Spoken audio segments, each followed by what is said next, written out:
So think of this. When God made man, He made them from the what? Dust of the earth. The dust of the earth, the dirt. And what does Job call it? Clay. He says we're made in houses of clay, right? The very minerals in the foods of the earth that we're required to eat are the very minerals in the clay that the Lord made us from. God allowed the herb of the field in the diet to replace the minerals that we lose on a daily basis that we discussed earlier. Now let me ask you a question. How often does the Bible say we're to eat? Man shall not live by bread alone, but by every word. Okay. How often are we told to eat minimum a day? Two times a day. Now what if you went up to your spouse and you said, honey, I'm hungry. And she said, oh, but darling, I fed you 2 days ago. Is that sufficient? No. Well, eating fruit 2 days ago is not sufficient for today. You need fruit every day. You need vegetables every day. You need nuts every day. You need grains every day. You need seeds every day. In these things are all the minerals of the earth that our bodies require for good health. If you're walking around weak, sickly, fatigued, I guarantee you, you are not eating one of those foods. And if you are, then you're violating the laws of health somewhere. Because what is disease? What is sickness? Violation of the laws of health.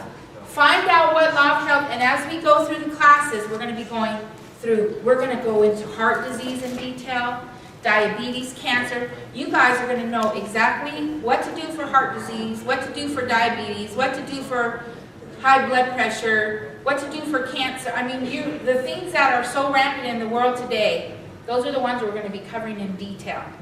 But then we're going to be going through each law of health. We're told not only to know what they are, but we are to know how to properly apply each one.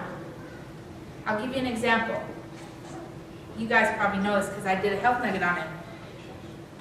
What is S for in our laws of health? Sunshine. But did you know if you wear sunglasses, you will not get the vitamin D that you need? You can be out in the sun for 10 hours. And I hear people say, I'm in the sun all the time and my vitamin D is low. Do you wear sunglasses? Yes. Ecclesiastes 7:11 and 11:7 says it is good for the eye to behold the sun.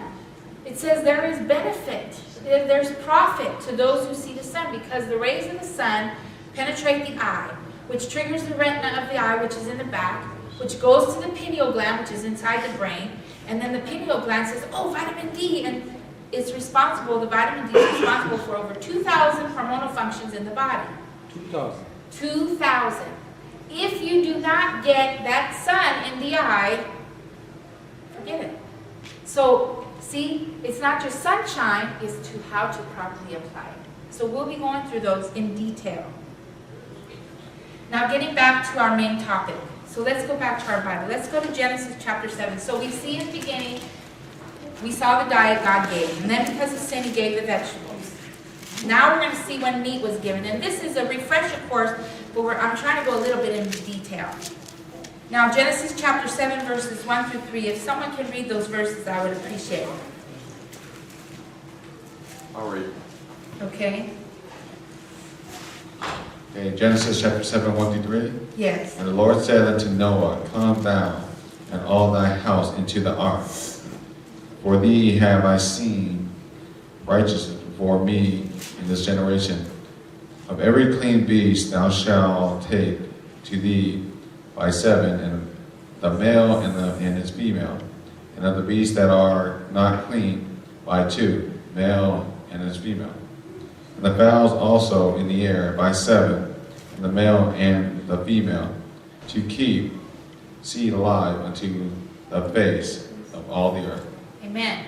The reason I'm bringing these verses out is because when you teach health to people and you get to the root of their disease and you get on the flesh, you're going to be like, don't touch my flesh, and give you all the, oh, Jesus ate fish, and we've heard it all, haven't we? But in the times we're living, when you're dealing with people with cancer and diabetes and heart disease, and they've had 2 and 3 open heart surgeries, you have to really be aggressive. So we have to be, as aggressive as the diseases, we have to be even more aggressive. So don't feel like you need to step on eggshells when somebody's dying of cancer. You need to tell them like it is. So here we see that how many of the unclean? 2. 2. How many of the clean? 7. Okay, so here we see, if we pay very close attention to these verses, we see that there is a distinction made between the clean and unclean animals, right? This did not start in the days of Moses, like some would claim. This started in the days of Noah. And what was the purpose of giving them the flesh diet? We all know this. That's right, because the flood was coming. But God told them, when you eat it, your lifespan was going to be short.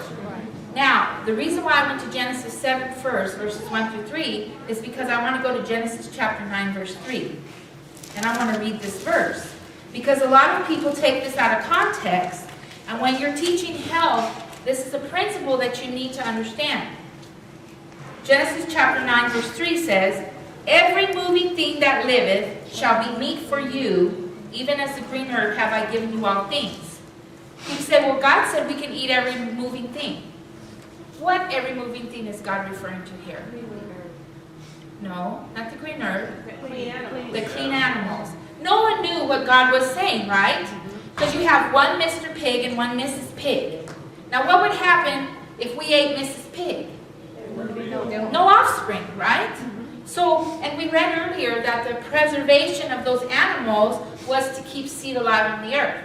It was not to eat the pig, as some would say. So when they throw this verse out at you, Genesis 9:3, take them back to Genesis 7, 1 through 3, and show them the sequence of how this was given. So when God said that, no one knew what he was referring to.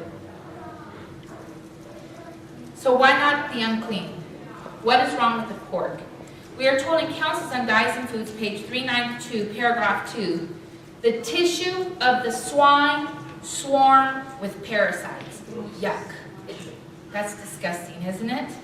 She says swine are scavengers, and this is the only reason they were intended to serve. This is the only what they were intended to serve.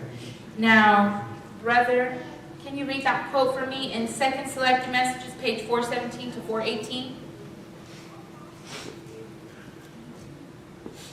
Swine's flesh, above all other flesh meats, produces a bad state of the blood.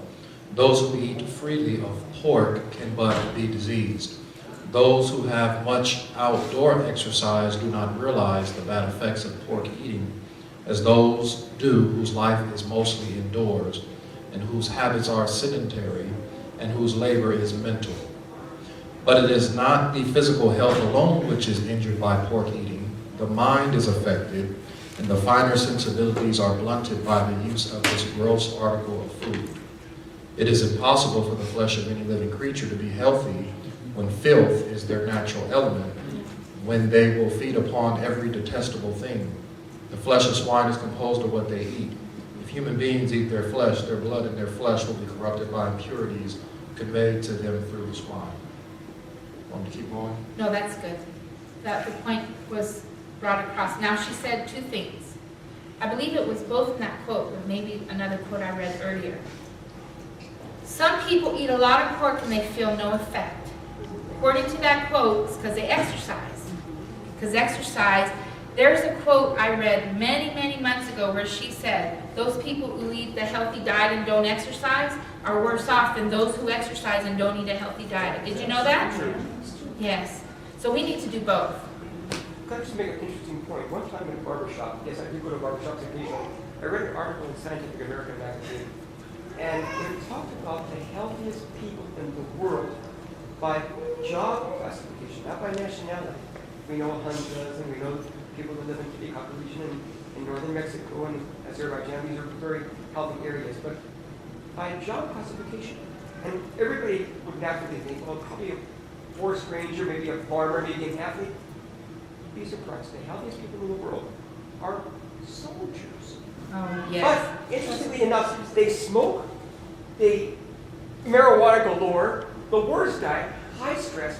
But there's one thing they do that virtually nobody else does that enriches it all, and that is extremely vigorous exercise, and also purpose of mind, purpose of saving their country or something that puts in their mind the esprit de corps that they need. And it's amazing. With all the violations, exercise. Exercise is very, very And yet, important. Adventists, only, I would say, 1 out of 100 Adventists really exercise. Well, we're going to save that when we get to the exercise part. Thank you. So we were talking about the pork and the swine. There's something in the pork called tyromine. You guys heard of it? Tyromine. Tyromine produces high blood pressure in just a matter of time. It's also found in rotten fruits and vegetables, and that's why she said don't eat anything decayed. And it's also found in your aged cheeses. And the tyromine, which is in these foods, can make your blood pressure go up just like this. So one of the first things when you're dealing with people with high blood pressure, what's the question you want to ask them? Pork. Do you eat pork? And what race is high blood pressure? African American, that's right. Okay. So, shellfish. We're going to get to the shellfish. Why not the shellfish? We're told that these are scavengers of the ocean. Were you aware that crustaceans and others like them eat the poop of the ocean? Yes. They're filters. Did you know that one mussel filters 50 gallons of nasty seawater a day? So if that mussel was in there, let's say a year, 365 times 50 gallons, you're 2,000 gallons worth of disgusting seawater that was filtered through that one mussel. Not the 20 mussels that's in your bowl, just that one mussel. That's disgusting. When you eat these items, you are eating the filth that they are filtered from the ocean. Many related diseases to this are anaphylactic shock, nausea, vomiting, diarrhea, abdominal pain, tingling, lack of motor coordination. And I just wanted to read a few things. It's from this book again. It's on the shellfish. Got your lobster and your shrimp and your crab. And this is what it says. It says, there are many germs, both viral and bacterial, living in both salt and fresh water. So when people try to tell you about the freshwater fish, even the good fish, there's many germs in there. And they even did, they went to 291 freshwater streams, took hundreds of fish out of every stream, and in every stream, and every fish they tested, they had high levels of mercury. It says shellfish consumption is responsible for the bulk of food-related disease. What does that mean? Most food diseases, food poisoning and stuff, is from the shellfish. So if somebody says, oh, I've got food poisoning or my stomach is not feeling well, and they just ate, what do you ask them? What did they eat? Right. Did you have shellfish? Did you have lobster, crab, mussels? You know, find out what they ate. It says, shellfish consumption is responsible for the bulk of food-related disease. Japan, where consumption of raw fish and shellfish is the greatest, is precisely the country with the highest incidence of the diseases, but yet they try to make it like eating raw fish is such a great thing. But they have the highest incidences of diseases, and I was one of those people. Eel, octopus, shrimp, crab, you name it. They serve all that. Shellfish are carriers of 6 of the 11 known pathogens of the germ. Cholera. What's Haiti suffering from right now? Cholera. Diarrhea, goes on. Ingestion of contaminated shellfish produces severe gastroenteritis, which is inflammation in the stomach.